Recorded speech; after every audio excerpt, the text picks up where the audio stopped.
we go.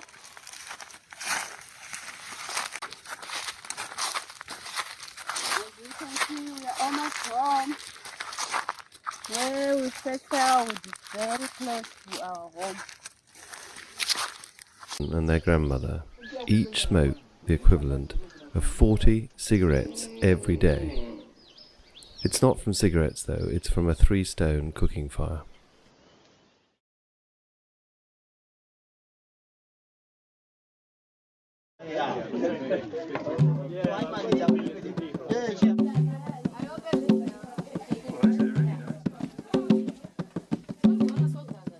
My name is Jeffrey Ferber from Ripple Africa, and behind me is a Malawian kitchen. And as you can see, there's lots of smoke coming out. That's because they're using a 3-stone fire, which is the traditional way of cooking here in Africa. It uses a huge amount of wood and produces a lot of smoke. And in fact, around the world, about 1.5 to 2 million people die prematurely from smoke inhalation from cooking fires like this. It's not only the smoke that is a problem. These women are so strong, and just imagine they're carrying about 3 or 4 loads like this every week just to do the cooking. This is how much wood is saved by using a Changu Changu moto in just 3 or 4 weeks. It's the equivalent of over 100 bundles of wood saved by each Changu Changu moto per year.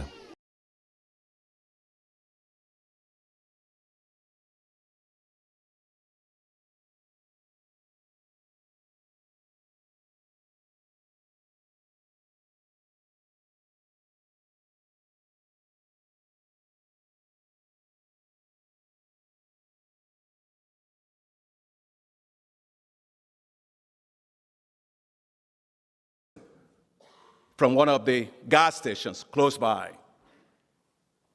They poured petrol into the cylinder for her. She went home, she tried to cook, she died, so did all her family. How can this be? Why do we let things like that happen? Access to clean cooking is more than cooking. It is about human dignity, fairness, justice, and equity for women. It is more than lighting of the stoves. It is about life itself. The imperative of clean cooking is clear and overwhelming for the environment and climate change, and Madam President Samia had laid it out with the Prime Minister and also Dr. Birol. Access to clean cooking will save at least, according to their estimates of IEA, 200 million hectares of forest globally, with 110 million of that being in Africa.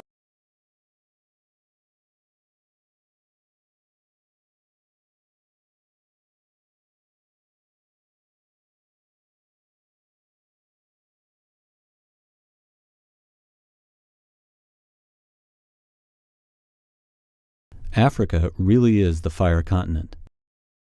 As healthy green vegetation dries, these areas are consumed by sweeping waves of fire that move from north to south and south to north each season.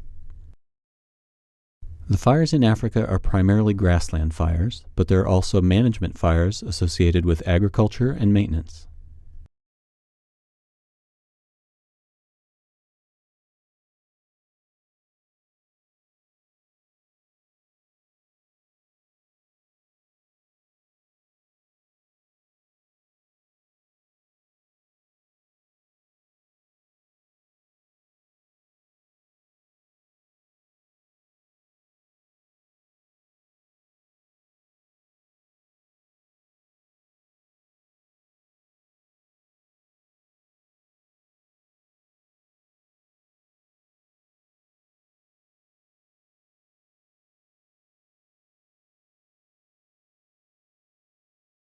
The world's climate policies are. My company, Liberty Energy, this year is launching partnerships in Africa with local businesses to help spread clean cooking stoves and fuels to families striving to live longer, healthier, more opportunity-rich lives that we all enjoy. The same third of humanity without clean cooking fuels also lacks access to reliable electricity. Over 600 million lack any access to electricity. How do we compare this dire energy poverty challenge with climate change? The Intergovernmental Panel on Climate Change also does extensive work on the overall impact of climate change on human well-being. Yale economist William Nordhaus won the Nobel Prize for his work in climate economics. The estimates of climate change-induced reductions in per capita human income range from less than 1% to a few percent by the end of this century. You heard me correctly. Even in the case of accelerated warming, the best estimates are only a 2 to 5% reduction in per capita income by the end of this century.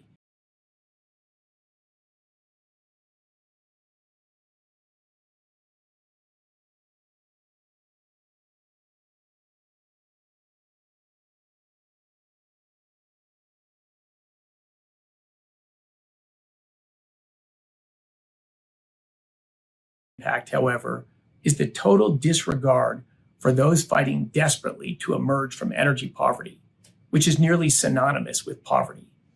Today, fully 1/3 of humanity, 2.5 billion people, lack access to clean cooking fuels and reliable electricity. This truly is a crisis. The World Health Organization estimates 2 to 3 million premature deaths every year from the indoor air pollution that arises from burning wood, dung, and agricultural waste for cooking. Simple propane cook stoves and fuel canisters can save millions of lives every year. There are millions of additional premature preventable deaths from malnutrition, lack of access to clean water and healthcare, and basic education. Why don't you hear about this?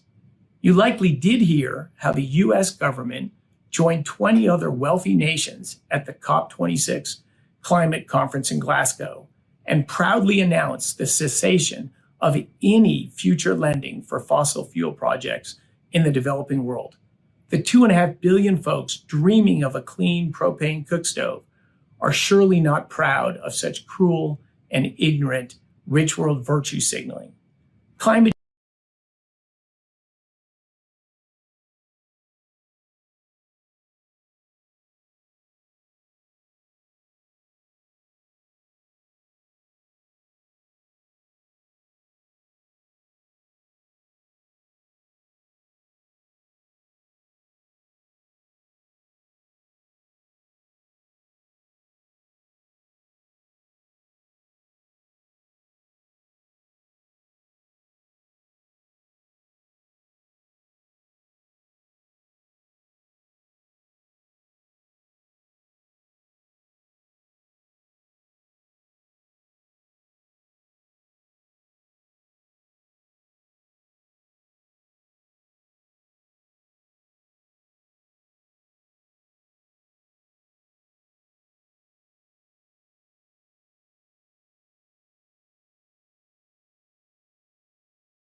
For as far as we can see, there will be at least 2 unintended consequences. First, there will be a drop of demand for biomass-based fuel products, which will affect at least 15 to 20% of the local population engaged in that business. Secondly, cook stoves wear out, say 5 years, so when there's no money in the household to buy a new cook stove, the women have to revert to the old practices, and this will not make them very happy. Now, the project title is Bettering African Women Smallholders' Lives and Futures. Whereas the cook stoves is the tool to better this life, the eco-hubs, which we will explain later, will be used to better the futures.